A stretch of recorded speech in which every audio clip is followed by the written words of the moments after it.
મોટી કરુણાંતિકા વૈષ્ણોદેવી જતા શ્રદ્ધાળુઓની મિની બસને નડ્યો ભયંકર અકસ્માત। 7ના મોત। હરિયાણાના અંબાલા જિલ્લામાં મોડી રાત્રે એક ભયાનક માર્ગ અકસ્માત થયો હતો, જેમાં મા વૈષ્ણોદેવીના 7 શ્રદ્ધાળુઓના મોત થયા હતા। 15થી વધુ લોકો ઘાયલ થયા છે, જેમને સારવાર માટે સિવિલ હોસ્પિટલમાં દાખલ કરવામાં આવ્યા છે।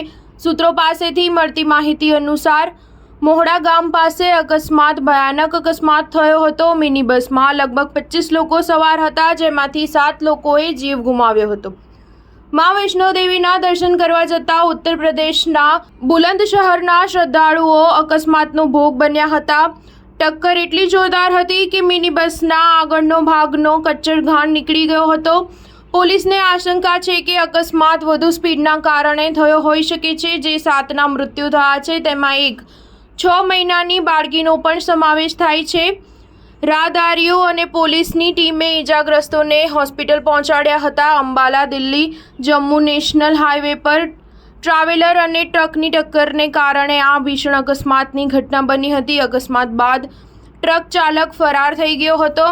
અંબાલા પોલીસે ક્ષતિગ્રસ્ત મિની બસ અને મૃતદેહનો કબજો લઈને આગળની કાર્યવાહી હાથ ધરી છે। સ્ટાર ન્યૂઝ 7 હંમેશા સચ્ચાઈની સાથે।